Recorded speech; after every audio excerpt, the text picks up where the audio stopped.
Welcome back to the channel. Today, we're diving into the dark and dangerous world of the richest criminals on the planet. These guys make billions, but not by selling you the latest tech gadget or a new energy drink. From drug lords to mafia bosses, these individuals have amassed fortunes through illegal means.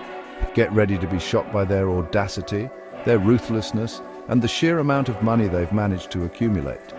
This is the top 10 list of the richest and most dangerous criminals the world has ever seen. First up, we've got Joaquin El Chapo Guzman. This guy's practically a legend, and trust me, his story's wilder than any movie. Imagine the most intense action scenes you've ever seen on the big screen, and then multiply that by 10. That's the kind of life El Chapo led.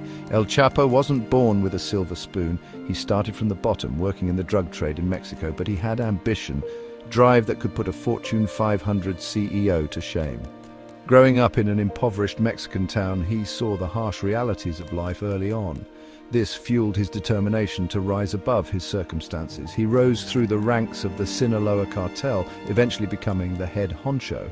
His leadership transformed the cartel into one of the most powerful and feared criminal organizations in the world. We're talking billions of dollars, enough to buy anything he wanted. Mansions, luxury cars, private jets, you name it, he had it. His wealth was unimaginable, but here's the thing about El Chapo, he was like a phantom.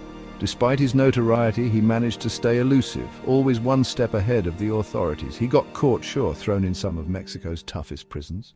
These were places designed to hold the most dangerous criminals, with maximum security measures in place, but this guy, he just kept escaping. No prison could hold him for long. His escapes were legendary, each one more daring than the last. Tunnels, bribes, you name it, he used it. He had an uncanny ability to find a way out, no matter how impossible it seemed. One time he even escaped on a motorcycle through a tunnel. It was like something straight out of an action movie, complete with high-speed chases and narrow escapes. Like something out of a Mission Impossible movie, El Chapo always managed to slip through the net. His life was a series of dramatic escapes and near misses, making him one of the most notorious escape artists in history. Next up, we're heading to Colombia, the stomping grounds of Pablo Escobar, one of the most notorious drug lords in history.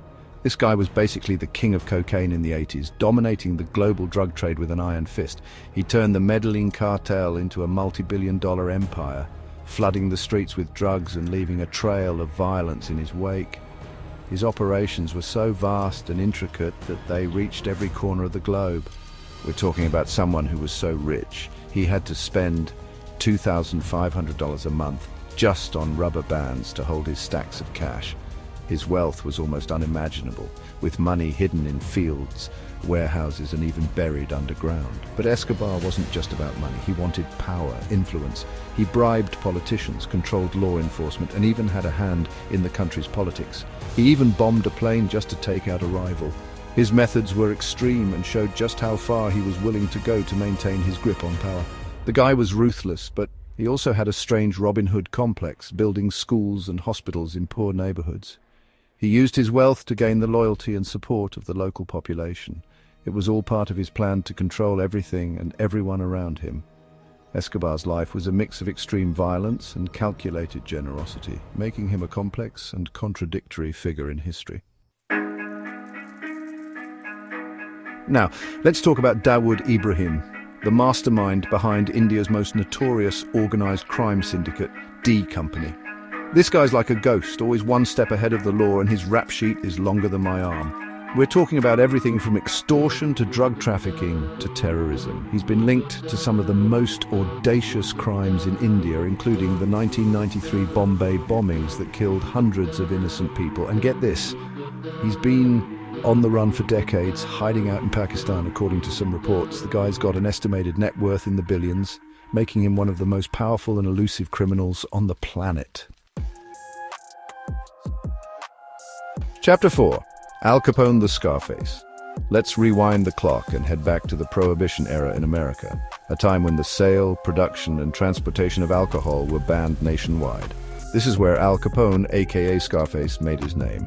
Born in Brooklyn, New York, Capone moved to Chicago and quickly rose through the ranks of organized crime. When booze was outlawed, Capone saw an opportunity, and boy, did he grab it with both hands. He built an empire on the illegal trade of alcohol, making millions in the process. He took control of Chicago's underworld, turning the city into his own personal playground. Bootlegging, gambling, prostitution, you name it, Capone had his fingers in every illegal pie. His operations were so vast and well organized that they rivaled legitimate businesses. Capone's network of speakeasies and gambling dens was unmatched, and he wasn't afraid to get his hands dirty. Violence was a tool he used without hesitation to maintain his grip on power. The St. Valentine's Day Massacre, where he took out 7 members of a rival gang, that's just a taste of the violence he was capable of. This brutal act shocked the nation and cemented his reputation as a ruthless gangster. By the time the feds finally caught up with him, it wasn't for murder or racketeering, it was for tax evasion. Despite his violent and extensive criminal activities, it was his failure to pay taxes that ultimately brought him down. Chapter 5. Amado Carrillo Fuentes, Lord of the Skies. Now we're going to meet the Lord of the Skies, Amado Carrillo Fuentes. This guy was a pioneer in the drug trade, figuring out how to move massive amounts of cocaine from Colombia to the US using a fleet of private jets. He was like the Amazon Prime of drug lords, and his operation was making serious cash.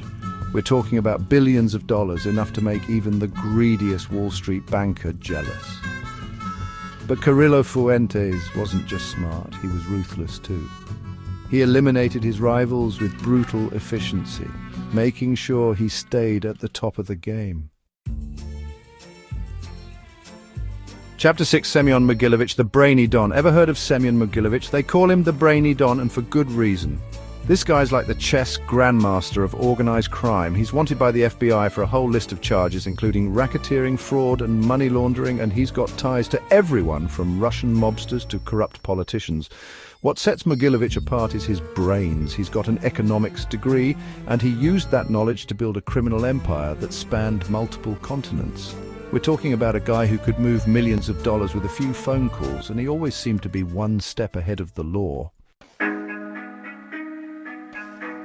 Chapter 7. Frank Lucas, American Gangster. Now let's talk about Frank Lucas, the original American gangster. This guy took control of the heroin trade in Harlem in the 1960s and 70s, cutting out the middleman and bringing in pure heroin directly from Southeast Asia. He was even rumored to have smuggled drugs in the caskets of dead soldiers returning from the Vietnam War.